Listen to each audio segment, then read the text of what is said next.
야, 너 집 먼데 출퇴근 괜찮겠어? 언제부터 출근 가능해서 면접 때 얘기한 게 과연 여러분의 발목을 잡을까요? 중소기업 면접의 질문을 좀 분석을 해봤어요. 제가 체인지업에서 워낙 많은 분들과 함께 분석을 하기 때문에 이분들이 분석하셨던 내용들을 제가 평균을 내보니까 중소기업이라고 해서 면접 질문의 내용이 아주 다르진 않더라고요. 지원 직무의 역량을 검증하는 거, 그게 이제 21.1%로 가장 높게 나왔고요. 그 다음에 뭐 자기소개는 뭐 당연히 시키는 거니까 그걸 빼고, 출퇴근 방법, 입사 가는 일정, 이제 이런 얘기가 나오네요. 그리고 지원회사에 대한 정보를 묻는 거. 제가 느끼기에는 이거는 질문의 비율입니다. 그러니까 질문을 많이 한 내용이죠. 지원 직무의 역량 검증이 당연히 가장 클 거예요. 지원자의 직무 역량 검증하는 건 너무 당연한 얘기죠. 이게 제일 많이 물 거예요. 근데 중소기업의 면접 복귀 기록을 제가 한번 쭉 보면요, 조금 대기업이나 이런 데보다 꼬리를 무는 퀄리티라고 해야 되나? 그게 조금 더 안 좋은 것 같아. 좀 말꼬리 잡는 듯한, 이게 아직 연습이 안 돼서 그래요. 교육을 안 받았고, 면접이라는 게 상시로 막 진행되고 굉장히 많은 사람을 상대로 이런 게 아니다 보니까 구조화된 채용이나 이런 거를 이렇게 저렇게 듣긴 했는데 그게 실체가 뭔지를 정확히 모르는 비중이 아무래도 높은 것 같아요. 그러다 보니까 좀 말꼬리 잡는 식으로 가는 경우가 굉장히 많고, 지원 직무의 역량을 검증한다고 했을 때 중소기업의 면접에서 밀 수 있을 만한 내용은 사실 맨 앞에 이 스킬적인 부분일 것 같아요. 내가 이런 것도 다뤄봤고, 이런 프로그램도 해봤고, 이런 프로세스도 다뤄봤다, 이런 경험을 해봤다라는 내용이 정말 중요하다라고 여러분께 말씀드리고 싶어요. 자, 그래서 중소기업 면접관이 많이 하는 질문들을 좀 보니까 뭐 이런 것들이에요. 경험을 우리가 얘기했을 때 직무에 영향을 미친 게 뭐라고 생각하냐? 이런 내용이고, 또 도구들, CAD라든지 뭐 이런 시스템 도구들이죠. 이런 것들을 할 줄 아는 게 뭐가 있냐? 얼마나 해봤냐? 브라우저 렌더링, 아주 그냥 그 뭐라고 해야 되지? 디테일한 기술이잖아. 아주 디테일한 기술. 그런 디테일한 기술에 대해서 여러분이 많이 얘기를 할수록 합격 확률이 매우 올라갑니다. 그러니까 필살기, 빌살기, 밉살기에서는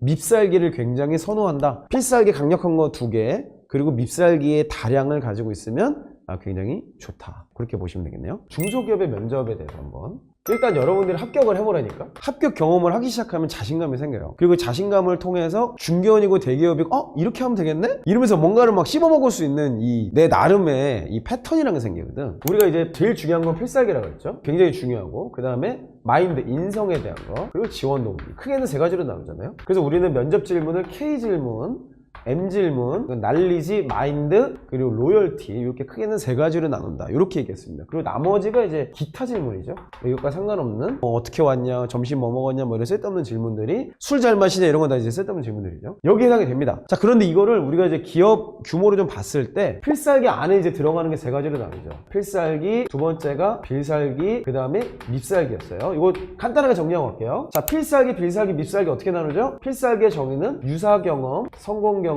인사이트. 자, 이렇게 했을 때 필살기는 요 3가지 다 있는 거고요. 빌살기는 유사 경험은 아닌데 성공 경험은 있는 거, 인사이트는 있어도 그만 없어도 그만. 밉살기는 유사 경험은 맞는데 성공 경험이 작거나 아닌 경우, 여기에 해당이 됩니다. 그러니까 밉살기가 많다는 말은 뭐냐면 유사한, 회사에 도움이 될 만한 내용들을 여러 개 한번 해봤다, 여러 시스템도 다뤄봤고 여러 가지 해봤다, 요게 이제 해당이 되는 거죠. 그래서 요게 이제 굉장히 중요한 포인트. 우리가 기본적인 원리는 똑같지만 좀 더 스킬풀하게 뭔가 기술적으로 얘기를 한다 그러면 밉살기 경험을 여러 개의 다발로 준비해 가는 것이 중소기업 면접에 되게 핵심 포인트가 될 수 있다. 자, 그럼 2번째 이제 인성에 대한 얘기가 지금 많이 받는 질문들을 제가 뽑아보니까 요런 얘기가 많아요. 출퇴근 가능하냐? 그리고 입사 일정, 뭐 이런 게 나와요. 그리고 뭐 또 이런 게 있겠지. 연봉, 복지. 중소기업에서 생각하는 인성의 핵심은 제가 보기엔 이겁니다. 나머지도 물론 있지만 제가 보기엔 인성은 이거야. 그러니까 야, 너 집 먼데 출퇴근 괜찮겠어? 그럼 뭐예요? 나 아주 그냥 쉽게 얘기해. 면접할 때 합격하는 게 중요하니까 집이 먼데 출퇴근 괜찮겠어요? 저는 회사가 가까워야 생각합니다. 바로 이사하겠습니다. 바로 면접관이 굉장히 좋아한다고. 그냥 이사한다, 그래, 이사한다고. 그냥 이 이사 자취할 겁니다. 안 그래도 독립하려고 했습니다. 그리고 나는 무조건 회사 앞에 삽니다. 왜? 회사에 모든 걸 바칠 거니까 무조건 그냥 이사라고 얘기하라고. 이사라고. 그럼 입사 일정, 언제부터 출근 가능해서 이런 이야기가 나오거든. 이런 이야기가. 그러면 무조건 내일 가능합니다. 내가 이제 회사 다니더라도 회사가 필요하다면 다음 주부터, 뭐 내일이 너무 좀 그러면 다음 주도 할 수 있게 해보겠습니다. 그냥 의지를 보는 거야. 이 인성이라니까? 인성질문이야, 인성질문. 이거를 막 무슨 뭐 연봉 계약으로 생각하지 마세요. 그냥 야, 붙으면 당연히 내일부터 바로 이거지. 그러니까 바로 얘기 나오면 그냥 바로 가는 거야. 말만 그렇게 해. 근데 안 될 수도 있잖아. 그건 언제 조율해요? 입사 계약할 때 조율하면 돼. 그냥 이렇게 하면 됩니다.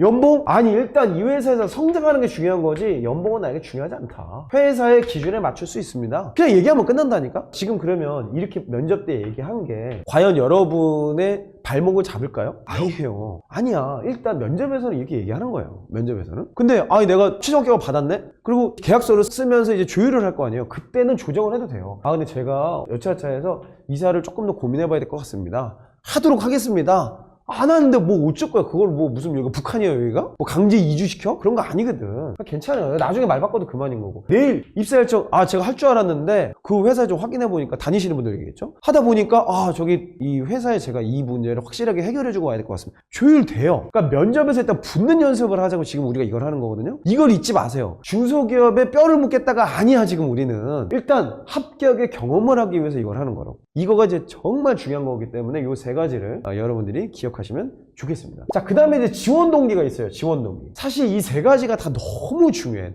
너무 중요한데 이거를 이제 뭐 대중소라고 일단 나눠볼까요? 대중소? 자, 필살기, 인성, 지원 동기 세 가지의 굳이 비중을 좀 따지자면 제가 보기에 대기업은 여기가 따지는 게 제가 보기에는 한 60 정도, 그리고 중견기업에서 이걸 따지는 게 한 50 정도, 그리고 중소기업은 한 30 정도일 것 같아요. 물론 그래도 굉장히 큰 비중이긴 하지만 이럴 것 같아. 그 인성에 대해서 따지는 거가 대기업은 한 30, 중견기업은 이게 이것도 한 30, 그리고 중소기업은 이게 인성에 대한 거 이것도 한 30. 요 정도가 좀 될 것 같고요. 그 다음에 지원 동기가 이것도 굉장히 중요해지는데 대기업은 지원 동기가 10% 미만일 것 같습니다. 그리고 중견기업은 조금 더 늘어날 것 같아요. 그래서 20% 미만. 그리고 중소기업은 제가 보기에는 이건 뭐 그냥 한 40%야 40%. 이게 제일 중요합니다. 중소기업. 40% 미만. 그리고 나머지는 이제 기타 되겠죠. 여기는 아마 비중이 되게 낮을 거예요. 여기는 거의 뭐 5% 미만이라고 좀 봐야 될 것 같고, 중견기업도 마찬가지고요. 중소기업 가끔씩 취향에 따라서 아까 술 많이 마셔요, 뭐 좋아해요, 막 이런 것 때문에 한 10% 미만 이렇게 될 것 같아요. 그래서 비중을 따져보면은 중소기업으로 갈수록 사실 요 내용이 중요해지는 거예요. 요 내용이. 근데 대기업이라고 해서 지원 동기를 중요하게 생각 안 하냐? 절대 그렇지 않습니다. 대기업도 되게 중요하게 생각해요. 그거 제가 비중이 뭐 10% 미만이라고 했는데 그거는 이 비중이 상대적으로 굉장히 높기 때문에 그런 거예요. 떨어뜨리는 용도로만 쓰기 때문에 지원 동기를 따져보는데 중소기업은 스타트업을 포함해서 지원 동기만으로도 합격할 수 있는 경우가 굉장히 많습니다. 그러면 뭘 해야 되냐? 지원 동기를 할 수 있는 가장 좋은 방법. 중소기업을 면접을 준비함에 있어서 지원 동기를 준비하는 방법은 직접 가보는 거예요. 방문, 고객 조사를 하죠. 또 직접 사용해보는 거, 또 고객의 후기 같은 거 조사를 해보는 거. 직접 방문은 매장일 수도 있고요, 공장일 수도 있고요, 이들이 그 판매하는 어딘가가 될 수도 있고, 경신스는 이제 공통적인 내용이고, 중소기업에 아주 특화된 거. 제가 보기에는 이거 셋 중에 하나, 제가 보기에는 요거 하면 거의 이거는 뭐 빼박입니다. 직접 방문을 해봤다? 우리 회사 제품을 판매하는 데 가서 고객의 입장으로 분석을 해봤단 말이야? 이거 그냥 무조건 합격입니다. 직접 사용해보는 게 그 다음 단계, 고객조사. 요 정도로 이제 좀 볼 수 있겠죠. 아마 중견기업, 대기업으로 가면 조금씩 내용이 달라질 것 같고, 좀 더 다양한 형태의 접근법이 좀 필요할 것 같아요. 자, 그럼 기타는 결국에는 대부분, 뭐, 기타 질문은 별게 아니기 때문에 신경 안 쓰셔도 되는데, 중소기업으로 갔을 때는 요거를 조금 따지는 경우가 있어요. 예를 들면, 예의에 대한 거. 그냥 꼰대분들이 많다는 얘기지, 뭐. 예의, 매너, 이런 것들을 좀 따질 수 있으니까, 그리고 이제 뭐 개그에 웃어주는 거, 반응이라고 해야 되나? 반응. 방청객 뭐 이런 것까지는 아니더라도 시덥잖은 아재 개그 같은 거 하면은 그냥 웃어주세요. 그 정도면 합격 경험을 할 수 있다. 그래서 제가 보기엔 중소기업 면접의 큰 골자를 봤을 때 제가 하이라이트하고 싶은 거 다시 요약 정리하면 필살기 준비는 똑같다. 다만 밉살기의 중요도가 올라갈 수 있기 때문에 밉살기를 여러 개 같이 준비해라. 필살기 2개, 밉살기 한 3개 정도로 5개 경험을 가지고 가면 아마 아주 쉽게 통과가 될 확률이 높다. 그 다음에 인성에 대한 거는 무조건 그냥 회사에 맞출 수 있다. 야, 중소기업인데 무슨 뭐 제도나 이런 게 없는 데도 있어요. 그러니까 그냥 회사의 상황에 맞추겠다. 괜찮다. 나는 일단 여기서 성장하고 싶다. 그냥 이 기준으로 그냥 딱 정리하세요. 그다음 세 번째는 그 회사가 어디가 됐건 한 군데라도 직접 방문을 꼭 한번 해봐라. 그걸 사용해보면 더 좋습니다. 중소기업 중에서 다 가족 같은 중소기업이 아니에요. 중소기업 중에서 좋은 회사들이 많이 있습니다. 그래서 잘 골라서 여러분 나름의 어떤 이 내용들을 경험해보시면 좋겠다 생각이 들고요. 면접에서 예의와 매너, 반응 요 세 가지 키워드만 기억하신다면 중소기업 면접에서 합격하는 거는 그렇게 어렵지 않을 것이다 라고 말씀을 드리고 싶습니다. 왜냐면 기본적으로 중소기업의 상황은 지원자가 별로 없어요. 근데 사람은 막 뽑아야 되거든. 그러니까 여러분이 조금만 이런 거를 리스폰스를 잘 해주면 아마도 굉장히 긍정적으로 평가받을 확률이 높다 라고 말씀을 드릴 수 있겠죠.